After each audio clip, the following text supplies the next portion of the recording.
Sarva Vedanta Siddhanta Gocharam Tamagocharam Govindam Paramanandam Sadgurum Pranatosmyaham. So last week we completed the portion on Anandamaya Kosha, which is very important because it is the closest to Om. As you can see in the chart, the V represents the Anandamaya Kosha. That's closest to the Atman, and it is the Anandamaya Kosha which actually holds that source of bliss in the form of that reflection happening in that very, very subtle vritti, thought modification, which is there even in the Anandamaya Kosha. And it is so subtle that even we ourselves don't know what is in that kosha. That's why it is very, very subtle. So just because even we don't know what is in there doesn't mean it is not existing. That point is to be understood first. So because that modification is there, a reflection of consciousness is happening even in the Anandamaya Kosha.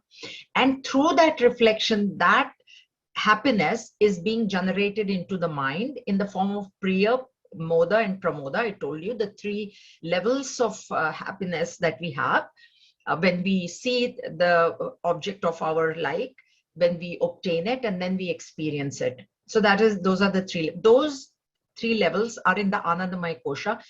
What is most important to be understood here is that, yes, you can go after anything outside. Don't think that your happiness is dependent on the thing outside. It is actually coming from within. So when you see an object which you want, you feel happy. That is that Priya thought coming in from the Vasana level into the mind, and then you feel happy. But we, in our ignorance, assign it to the object. We say, oh, I saw this object which I like, and I'm happy. And then I get it, I obtain it, and then I'm even more happy. And then when I experience it, like, we talked about ice cream, I see the shop, then I go buy it, then I actually eat it. So these are the three levels. These levels of happiness are coming from inside. And in our ignorance, I have always thought that, oh, that's the ice cream that made me happy. That is wrong. There is no reason not to go after achievements. Ice cream is a very minor thing. If there is a promotion, if there is a bonus, if there is some incentive at work, definitely go after it. There is nothing wrong in going after that. But to remember that that is not the source of my joy. That may be a source of pleasure, but pleasure is something which will reduce. It will wane. It will go away, pleasure. But this happiness which is there, the joy, the bliss, it never goes away. It never leaves us. It's with us all the time. So that, and then Bhagavan Shankaracharya concluded that also please note that this is also matter, and because it is matter, it is separate from the Atman. Because it is so close to Atman, we may mistake it and take it as the Atman, but it is actually not the Atman. It is something totally different. It is different from the Atman. And now Atman is again being discussed. Yoyamatma swayam jyotihi panchakosha vilakshanaha avasthatraya sakshi san nirvikaro niranjanaha sadananda savidneyaha swatmatvena vipaschita. This Atman is self-effulgent and distinct from the five sheets. It is the witness of the three states, is real, is without modifications, is unsullied, and bliss everlasting. The wise man should realize it as his own self. This description we have heard many times in Tattva Bodh also. The first thing is Swayam Jyotihi, self-effulgent. The closest example we can give in the material world is the sun. Basically, to see the sun, do you really need a flashlight or a torch or a candle or anything? It has its own effulgence. That is what is meant. So it doesn't need any other instrument to be known. Atman, you don't need your mind. What instruments do we have?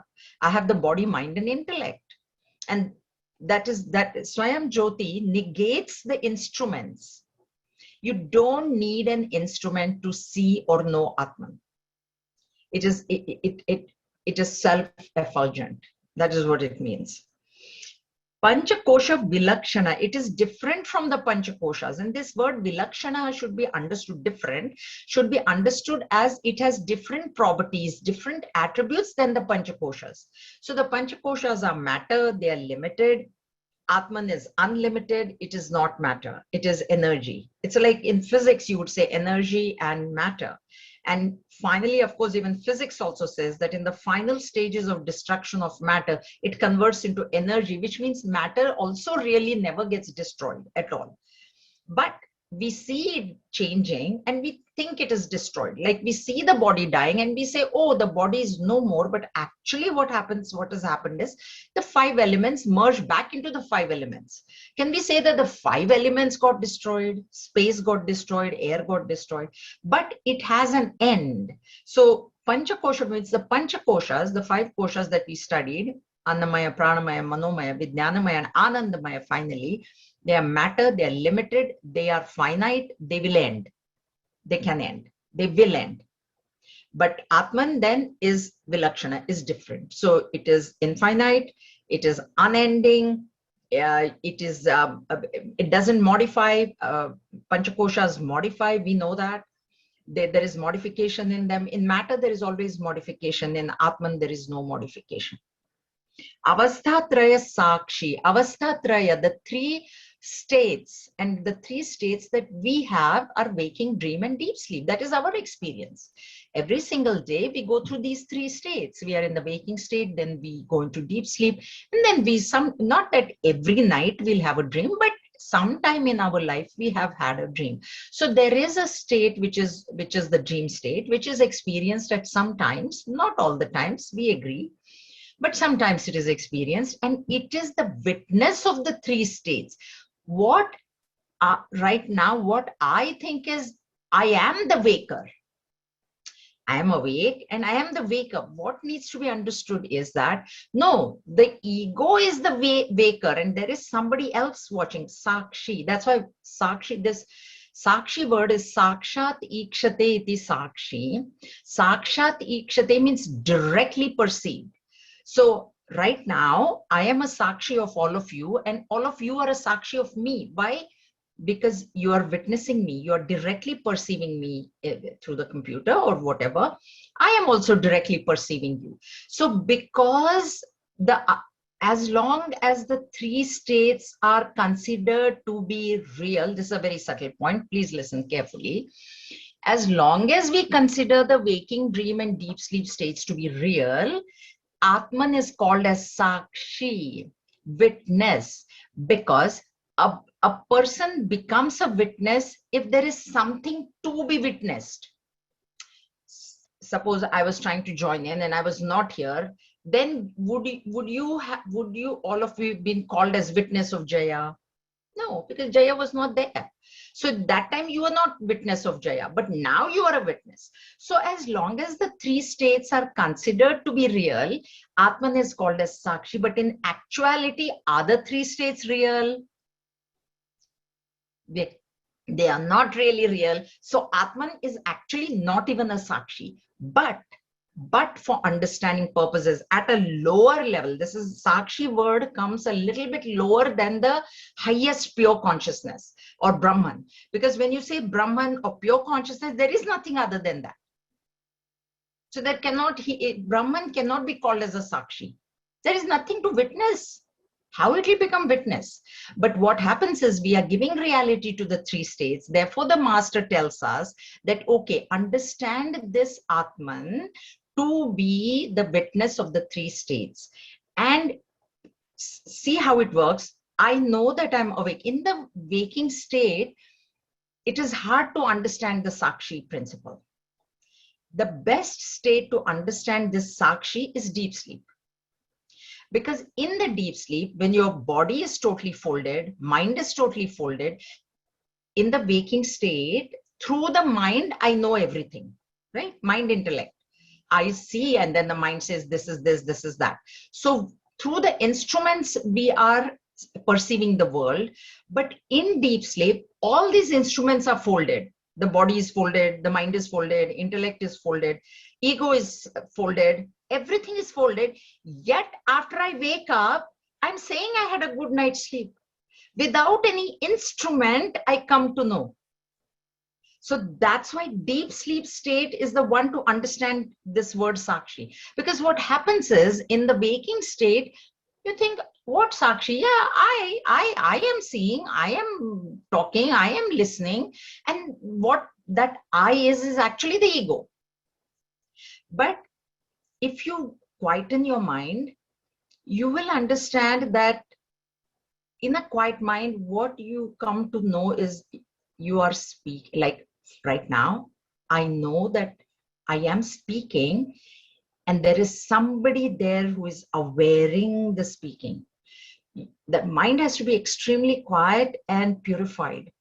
That's where you will see this separation. I am getting angry, and there is a witness who is saying, okay, Jaya is getting angry. Ego is getting angry. Ego is getting happy. So in waking state, this is difficult until you reach a certain level.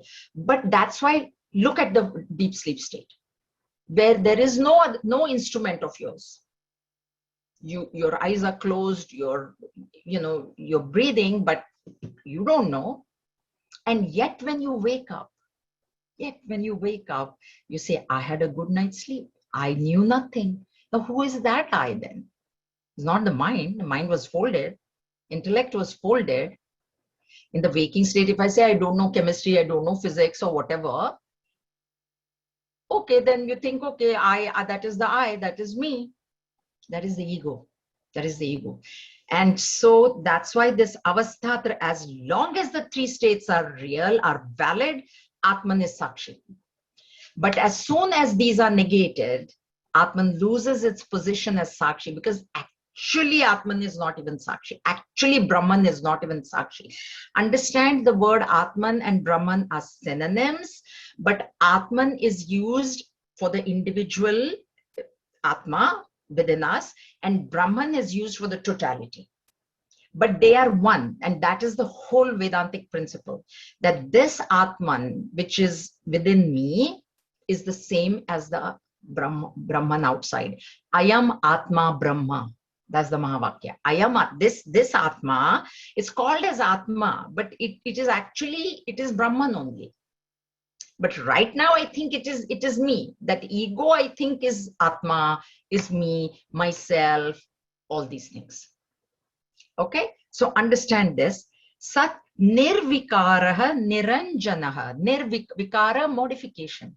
Nir, without. The prefix nir means without. So there is absolutely no modification in this Atman.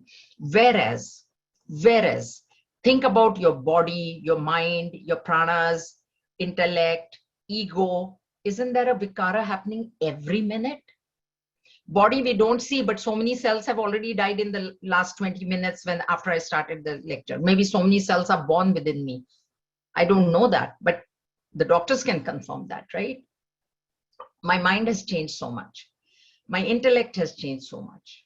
My ego has changed. Ego is, right now the ego is it's a speaker ego. Right after the lecture, it will be a sleeper ego, or it will be a TV ego or TV watcher ego. So ego is also changing at all times.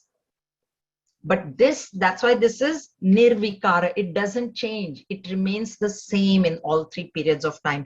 Niranjanaha, taintless.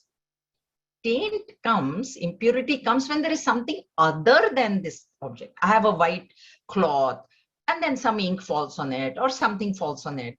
Then there is a stain. Then it is not Niranjana. But there is nothing else to taint Brahman. That's why Niranjana. Okay? Sadananda, ever blissful. It's the source. It's always happy. There is no sorrow in Atman. Absolutely. So whatever that sorrow that you feel, agitation that you feel, is at the level of the ego. So the more sorrow you feel, the more agitated you feel, the stronger is the ego. The ego is hurt. I'm hurt. She insulted me. She said that to me, this, that, etc., etc. Therefore, that's why there is, see, in normal life, I'll tell you, when Sadananda, please understand it to be our own basic nature. So if I take the example of the body, the basic nature of the body is to be pain-free. Agreed? Now, when there is pain, okay, so suppose if I've been pain-free for the last 1 month or whatever, does any one of us say, oh, yo, 1 month pain-free, now let me have some pain somewhere? Anybody of you saying that? Why? Why? Because pain-free state is the natural state of the body. So from the natural state, you will not ask for something unnatural. You will never ask to move out of your natural state.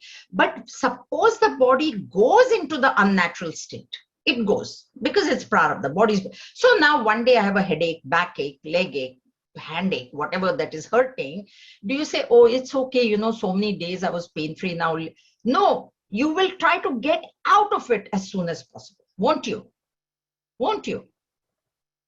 Or do you just keep, it's okay, you know, let me just bear the pain? Or are you running for Tylenol? I am running for Tylenol, let me tell you, right? And that is what tells us that. So now take the example of sorrow. If you are happy, does anybody say, only Kunti was an exception. Let us let us not take her, but she said, oh Lord, just give me sorrow only so that I will never forget you. Any one of us is saying that? No. Lord, keep me happy. I promise you I won't forget you, but don't give me sorrow. Because that is what tells us that is our natural state. Our natural state is to be happy. So when sorrow comes, we want to get out of it. Even if the greatest sorrow comes, after a while, that the intensity of that sorrow decreases because you're coming back to your natural state. Just like, you know, water. The natural state of water is coolness. Now you heat it. No matter how much you heat it and boil it and whatever, and then you leave it, take the fire away, heat away, and just leave it there. Maybe, or you keep it in a thermos or keep it in, you know, something well insulated. Even in a thermos, the water gets cold, doesn't it? Second day, you think the same hot water is there the second day, third day? It doesn't. It doesn't. And so that tells you that the natural state of that water is coolness. Shitalata. That's what is telling this Sadanand. This is because we will never try to get out of a happy state, and we will always try to get out of a sorrowful state. Nobody wants to be in sorrow. Nobody wants to be in pain. Agreed?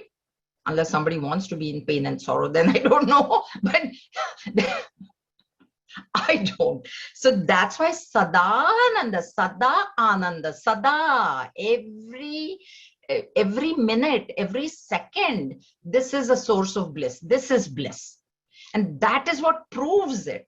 This is what proves it, that my natural state is happiness. So when I become sorrowful, I try to get out of it. First of all, I will myself try to get out of it. If I don't, suppose somebody is really, but after, you know, 1 month, 2 months, 1 year, 2 year, 3 year, 20 years, you will come back to your own state.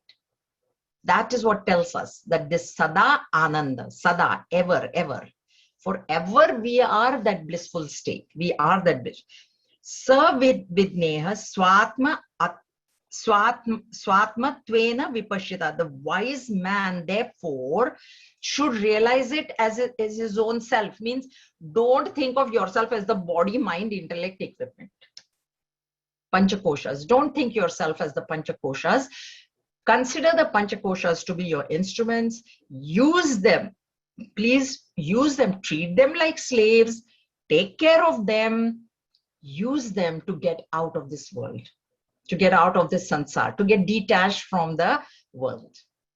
Because Your real self is that. That's what Bhagavan is saying. That is Atman. Okay. Now the disciple asks the question, what is Atman? Shishya uvacha mithyattvena nishiddheshu kosheshveteshu panchasu sarva bhavam vina kinchita na pashyamatra he guro vidneyam kimu vastvasti swatmanatma vipaschita. The Shishya asked, after negating these 5 sheets as unreal, I find nothing but an absence of everything. O revered teacher, by which entity then should the wise man realize his oneness with Atman? Like Gurudev has written here, the Buddhistic ideology is taken up here in the form of a question from the disciple. This is the Shunyavadin Buddhists. The Buddhists have 4 sects. Gautam Buddha, when he was asked during his final time of departure, his main disciples asked him what the philosophy was, and he didn't say anything. He remained silent. So then after his leaving the body, the disciples, all of them meditated. They all went into meditation because he didn't say anything, right? Silence. And then they came up with 4 different schools, 4 different philosophies they came up. The Shunyavadin philosophy is the closest to Vedanta, because the Shunyavadins also do claim that the world is an illusion. They say. So we say that too. In the hierarchy of discussions that Bhagavan Shankaracharya had, Shunyavadin, the Karmakandins were way high up there. The lower ones, Bhagavan didn't even bother. You know, there were people like Charvaks, you know, the body is Atma, then Prana is Atma. So Bhagavan never argued with them, because the one who said Prana is Atma, he negated the one who said body is Atma. Then the one who said mind is Atma, then they negated the Pranas, and the Vijnanamaya Kosha negated the Manomaya Kosha. So Bhagavan just never bothered. But when it came to the Karmakandins who believed in the Vedas, and I think that portion will come, and who claimed that karma can give liberation, that's where he had a lot of discussion against karma. Like, not against karma, but karma has its limitations. Karma cannot give liberation.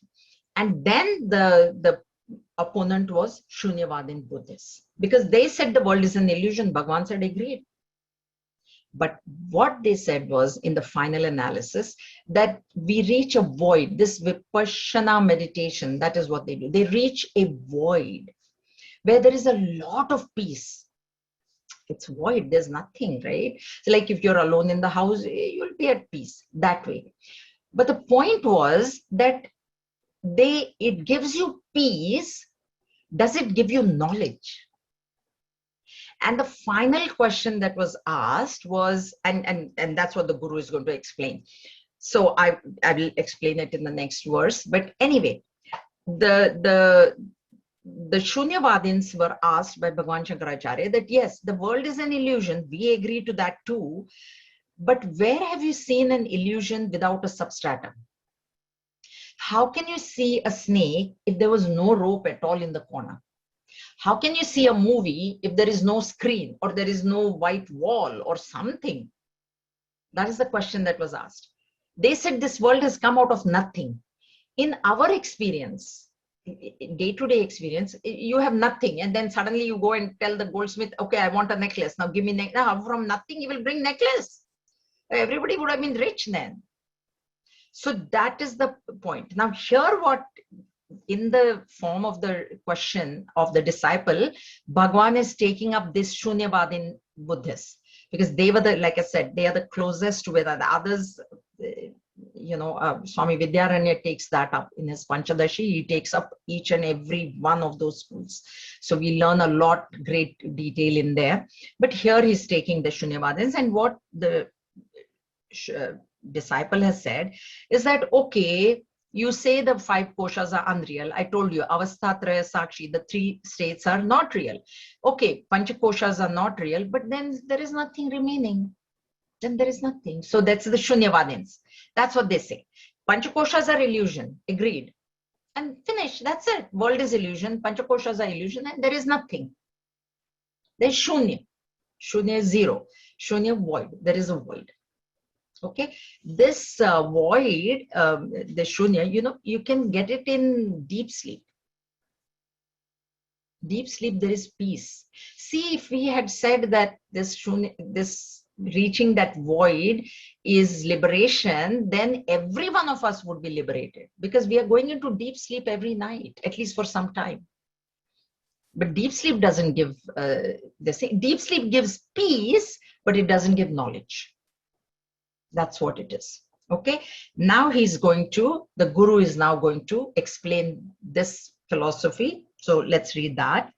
Shri Guru Ruvacha Satyamuktam Tvaya Vidvata Nipunosi Vicharane Ahamadi Vikaraste Tadbhavoyamapyanu Sarve ye nanubhuyante yasvayam nanubhuyate tamatmanan veditaram vidhi buddhya susukshmaya. The Guru answered, rightly have you spoken, O learned one. You are indeed clever in your ability to discriminate. Through an extremely subtle intellect, realize the Atman, the knower, to be that by which all modifications like the ego, as well as their absence during deep sleep, are perceived, but which itself is not perceived. So this is the thing. He says, first he praises the disciple. He says, you are clever, you have discriminated. Why he has discriminated? Because he has now said that the koshas are mithya. See, he has said that. So he understood, the disciple understood that the panchakoshas, that's why we use the word mithya, not really real. Mithya, that which is experienced, but not real. Okay, just like the blue sky, it is experienced. We see a very nice blue sky, but we know it is not blue. There is no sky and there is no blue color. That is what mithya is. So yes, I do experience the five koshas, and yes, I do understand that they are unreal, but then there is nothing else. Now the Guru says, yes, through the susukshmaya, please remember, sukshmaya is a subtle, su means very well, very well subtle intellect, means extremely subtle intellect. Extreme. Kathopanishad says that sukshmaya agraya buddhi, those are the two words Kathopanishad uses. Sukshmaya means extremely subtle, and agraya means extremely single pointed. Very, very sharp, subtle intellect. Understand the difference between subtle and gross. Okay, so there is a blade and there is an axe. Both of them cut, right? Blade cuts, axe. But can the blade cut a tree, and can the axe shave a beard? So these are the two different types of sharpness. So depending on the object, you have to use that. You want to cut a paper, then you can use a scissors or a blade and you can cut. But if you want to cut down a tree, you cannot use the blade. So now you want to recognize that extremely subtle Atman, you need a very, very subtle intellect. And the subtle intellect comes from a very, very purified mind. Please remember that. Intellect is very subtle. You really cannot touch the intellect. What you can only touch is the mind. And the way you touch it is you purify it. And what is the basis of purification? No likes and dislikes. So the minute you start saying, I like this and I will do this and I don't like that, even I think Devji, whoever heard Devji, he said, running has to stop. Don't run. That's why I was just laughing and laughing. And it's a balance of mind, samatha, number one quality, right? So unless the likes and dislikes are neutralized, there cannot be samatha, there cannot be balance of mind. So that purification will lead to the intellect being subtle. And with that subtle intellect, now you think. You say that the panchakoshas are mithya. Who is saying that there is a void? That is the question. That is the question. Who is knowing that there is nothing? This is the question that Bhagavan Shankaracharya asked. He said, okay, they said, you know what, we negated everything. World is illusion, Panchakoshas are illusion, and now we have come to the conclusion there is nothing. Arey, but you're saying there is nothing. Who is that? Who is that? That was the question. Who is that who is saying there is nothing? That is the point. So that's why he says, through an extremely subtle intellect, realize the Atman. Because it is very, very subtle. This is a very subtle point. Is everybody getting this? Okay. So that's why we even see, we have also said, if I were to give you a gross example, the sun is self-illumining, but actually the validity of the sun is by a conscious being. I see the sun in the sky and I give validity to the sun. If I was not there, or if the entire human population of the world were not there, who will validate the sun? Who will validate? We'll come now in chapter 15, Bhagavan will say, I am the one that is the brilliance in the sun. It comes there. So here the Guru is telling the Shishya, agreed, and you have understood, you have discriminated, but please think. Who is saying there is nothing? Somebody is saying Panchakoshas are mithya. And that same somebody is saying there is nothing. Somebody is witnessing the void, na? Somebody is witnessing the void. Who is that somebody? Who is that entity? That you have to think. This is what the Guru is telling. That is the knower. That is, and it can only be known through this very subtle intellect. Sukshmaya agraya buddhihi. Upanishad. Okay. Subtle intellect, I've underlined the second last paragraph. Subtle intellect means that intellect which is not running headlong to crash into sense objects. That's what we do. Means it is not running out. Where are the sense objects? They're outside, na? So when the mind is not running about, when the mind is not dissipated, then it's a powerful mind. It's a purified mind. It's a strong mind. And that strong mind will give you a subtle intellect. All right. Any questions? Okay. All right. Tat sakshikam bhavet tat no, sorry. Tat sakshikam bhavet tat tada tadayena nubhuyate kasyapyananubhutarthe sakshitvam nopayujate. That which is witnessed by something else has the latter as its witness. When there is no entity to witness, a thing we cannot say that it has been witnessed at all. This is what I explained. The word sakshi in that avasthatraya sakshi, when avasthatraya sakshi is said, there is a presumption that the three states are real. They are there. They are there. And because they are there, Atman becomes a witness. Who is witnessing the waking state, the dream state, the deep state is Atman. And as long as these states are considered to be real, the witness principle is real. There is something to be witnessed, and there is a witness which is witnessing the three things. If that is removed, the witness loses its status as a witness, but remains as Atma. Witness means not that the witness disappears anywhere. The witness is there, but it cannot be called as a witness. Like I said, when I was not here, you cannot be called as a witness of Jaya. When I was not here, you cannot be called as that. You're your own selves, but you're not a witness of Jaya. But now that I'm here, now you're my witness, because I'm here. And when I go away from here, you will no longer be the witness again. This is what it is. Okay. So that's why you can use the word witness only when there is something to be witnessed. That is one step. That is one step. Then when you go further, deeper, subtler into Vedanta, you realize there is nothing to be witnessed. So there is no witness. Okay.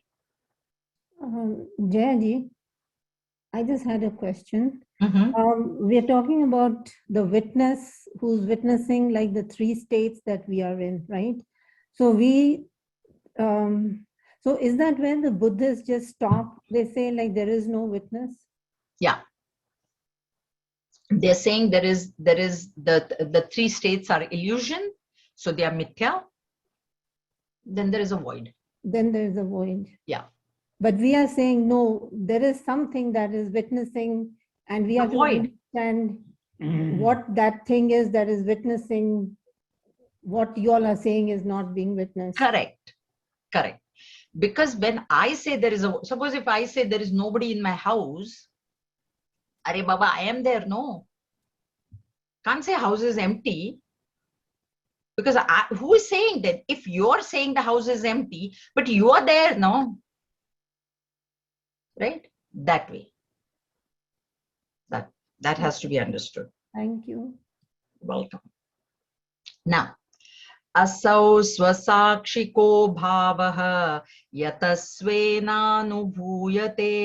अतः परं स्वयं साक्षात् प्रत्यगात्मान This Atman is a witness of itself. Like I know I'm here. I'm a witness of myself, right? I know I'm sitting here in front of the computer. For it is realized only by itself. This is to be understood a little. We'll talk about this. Hence, the Atman itself is the supreme Brahman and nothing else. So this question, many people have asked this question, like, who realizes? Who realizes? Like that, they ask. So the question is, there is only one entity. Actually, there are not two entities. That is, it's a very subtle point. There is actually only one entity, okay? Which is what? Which is the Atman, or Brahman. This Atman appears like an ego, appears, eva. Why? Because the ego takes upon ego is the reflection. What is ego? Chidabhasa. Okay, this Chidabhasa is happening in the pool of the mind, in the mental pool. Now the reflection is suddenly taken on every responsibility the ego is taking on. Excuse me. The reflection is taking on every responsibility.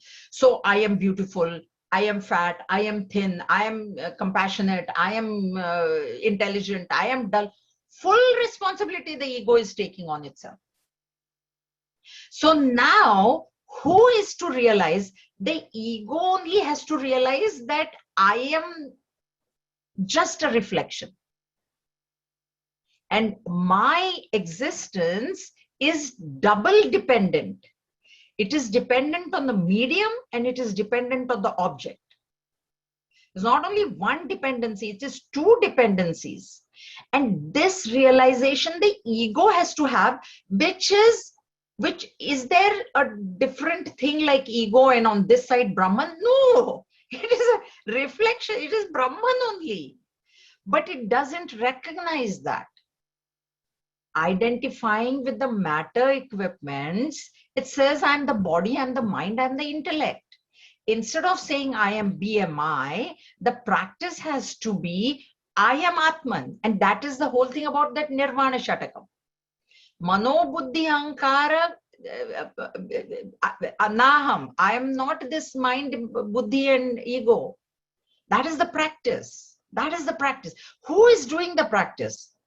Ego is doing that, because I am only doing the practice. Na? I am not body. I am Atman. I am Aham Brahmasmi. Who is that Aham? In the initial stages, that Aham is ego. It is the ego that is practicing, because there is no other entity. So that's why it says here, for it is realized only by itself. Realized by itself means what? Means there is nothing else. Otherwise, they would have said it is to be realized by the mind. It is to be realized by the intellect. There is no mind intellect. So itself by itself means the reflection has to recognize its falsity. The reflection has to recognize its dependence on the medium and its dependence on the object. As soon as that reflection realizes this dependence, it is free. It is free. The problem is it doesn't. The more strengthened it is, the more it refuses to. Who wants to be dependent? Everybody wants to be independent, na? Nobody wants to see, even in life, We don't want to be dependent on anybody. I'm independent. I can do anything. I can come here and go there and as I please. I can do whatever I please. That is what we have. The ego is also, it's the same way, that I am not dependent. But the recognition has to come that there is a dependency. That recognition is liberation. Recognize your dependency on the medium, recognize your dependency on Atman, and then you know that you're liberated. And that's where the humility comes, the surrender comes. So in Bhakti Marga, they say it is very simple. You have your Ishta Devata, you just surrender to him. Those of us who are heart-oriented can follow that, but not all of us are heart oriented. We are very intellectually inclined. So for us, we need to recognize it this way. This is knowledge. This is not bhakti. Bhagavan Shankaracharya is not talking from way of bhakti. He's doing viveka. Viveka is at the level of the intellect. This is Vivekachudamani. It is not a bhakti chudamani, like the crest jewel of bhakti devotion. It is not. That's why the definition of devotion also he has given, recognition of your oneness with the Supreme. What is that? Jiv Brahma Aikya means what is that? So his definition of bhakti is also very different from what Narad Bhakti Sutra tells us. So that's a different shastra, okay? So don't get mixed up in both. But you can follow. That's why I'm telling you, those of you who are heart-oriented, it's easy. Follow the path of surrender. Surrender to your Ishta Devata. He or she will take care of the ego. But if you're not bhakti oriented, heart oriented, then you have to think now, because the other part is intellect. So your intellect is at play. So you think that I keep saying, I did this, I did that. Arey, who is this I? Does it have any real reality? It is so dependent. How then, whatever that I says, I is only not real. That's why Gurudev always put it in small I. The small I is only not real. Now, whatever that small I achieves, whatever that small I gets, whatever that small I feels, how can that be real? How can that be real? Use it, when you're hurt. This is what I see. When we are happy, we don't want to say happiness is false and I is false. But when you feel hurt, that time you really use this. It helps. This is what I do. If I'm hurt, if something, then I say, okay, Jaya, but who is getting hurt? The I is not real. So how come you're so upset about getting hurt? And you will come back into your natural state. You will definitely come back. Even if somebody insults you, hurts you, whatever, after some time you'll forget it. Because that is not your natural state to be in that hurt attitude, right? So you will come back. But that is where the spiritual evolution shows how quickly you come back. It can take a week, it can take months, it can take days, it can whatever. So the more, if on the same day you can neutralize the hurt, and this is the best way. Who is getting hurt? Raman Maharshi's way it is. Who is the one that is hurt? And array, that one who got hurt is only false. So how the hurt is true? This is how this thing. That's why he says that this, and then what happens is, once that ego realizes that I am false, what remains is Brahman, because there is not an Atman and a Brahman separate. Please remember that. There is not individual Atman separate and then totality Brahman separate. It's not like that. So when the ego recognizes its falsity, it is only Atman and Atman is only Brahma. That is what Tattvamasi. That's what the Guru has given the Mahavakya, Tattvamasi. But that touch should not be understood as ego. Ego falsifying itself, recognizing its dependency, becomes Brahman. Okay? All right. Any questions? Everybody okay? Jagrat swapna sushuptishu svutataram yosau samudrumbhate pratyagrupataya sadahamahamit atyanta sfurannaikada nanakara vikara bhagina iman pashyan handi mukhan nityananda chidatmana sfuratitam vidhi swametam vriddhi. That which clearly manifests itself in the waking, dream, and deep sleep states, that which is perceived inwardly in various forms by the mind as a series of unknown impressions of the ego, which witnesses the ego, the intellect, etc., which are of different forms and modifications, which is felt as existence, knowledge, bliss, absolute. Know this Atman within your heart as your own self. So within your heart is, every Upanishad says that Brahman is in your heart. And it appears like contradictory, but did you not just say that Brahman is all pervading and now you're saying it's in your heart? This is only to point to us the direction in which we should be looking. Because when you say Brahman is all pervading, okay, then why not I look for Brahman in the world? That's the first question that is going to come. So that's why Upanishad says, and that's why here also he's saying, in your own heart means inward, inside. Become introverted. That is the first instruction. That if you want to find Atman, finding means don't please, it's not like lost or anything, huh? If you want to recognize yourself to be Atman, you have to make the mind, intellect introverted. Okay. Now, Jagrat, Swapna, Sushupta. So Sfutataram is very clear. Sfutataram, that is the word. Yosau Samu Drumbhate. So in the waking states, it is, I explained to you that in the waking state, it is difficult for us to perceive it, understand it. So look at it in the deep sleep state and understand that it is the same thing in the dream state and it is the same thing in the waking state. That there is a perceiver of whatever inside you will, unfortunately, I cannot tell you, you need to, that's why it's a very subjective thing. So within yourself, one exercise that you can do is one day sit quietly. Okay, nobody, no talking, no nothing.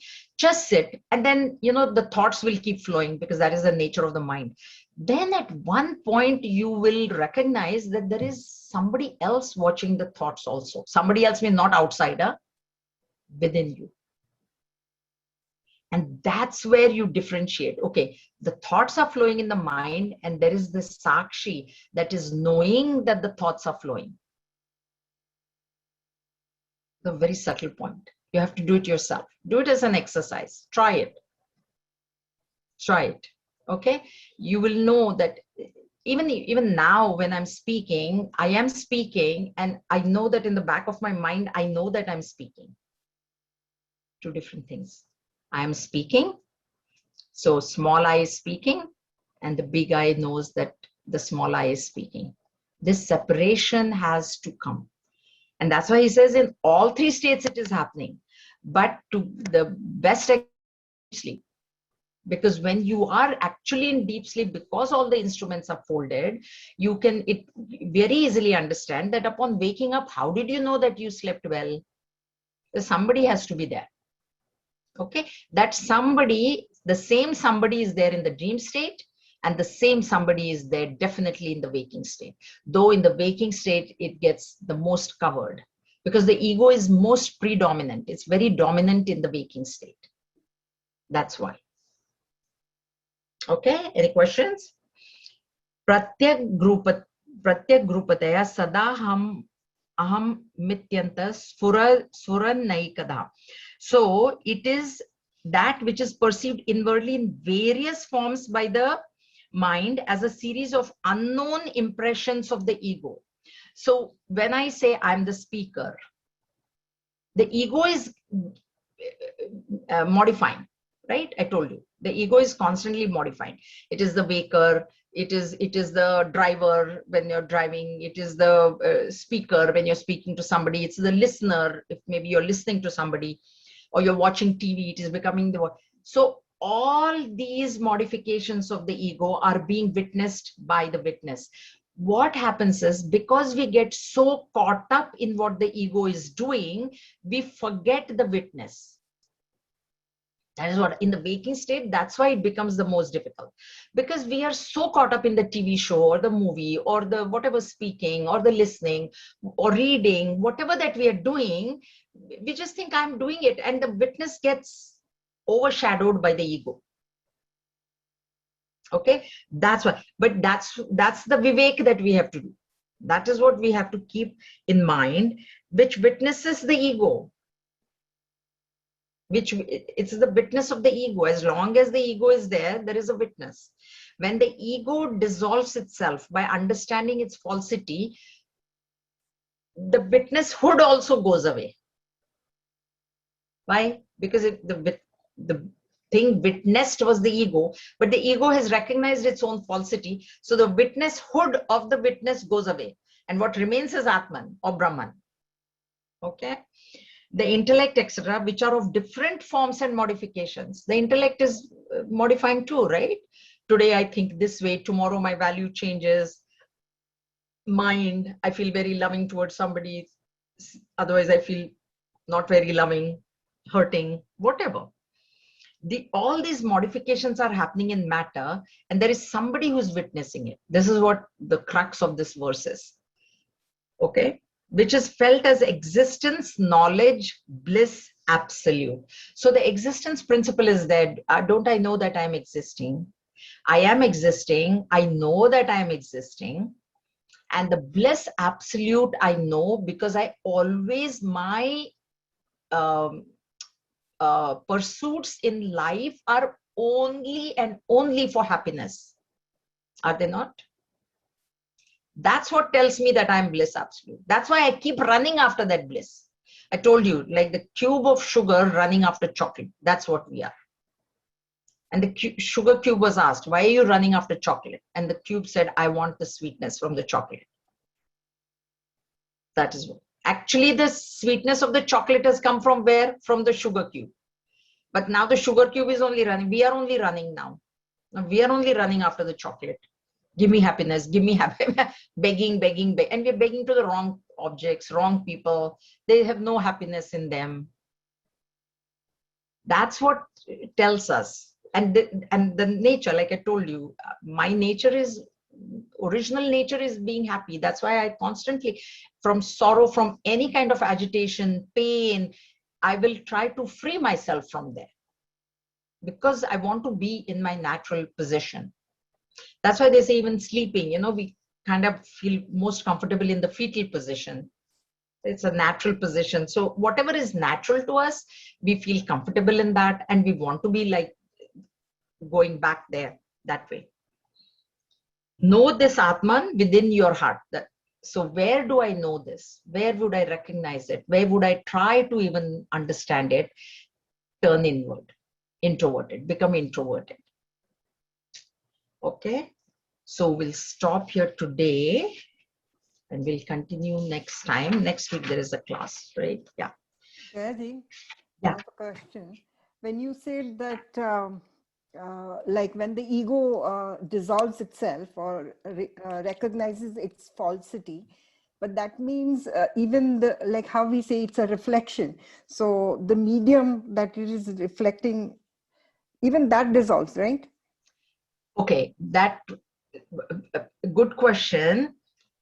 It is a matter of, see, dissolving is what? I mean, There is to a recognize perception. the falsity of it. Yeah.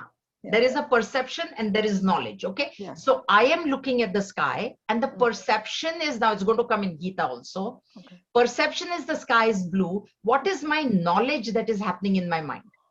That it is not blue. Yeah. So perception and knowledge are different. So ego, so the mind physically, it will not dissolve until the body dissolves, because the body has its prarabdha. So the jiva is going to continue in that body. So physically it doesn't dissolve, but I have understood it is false.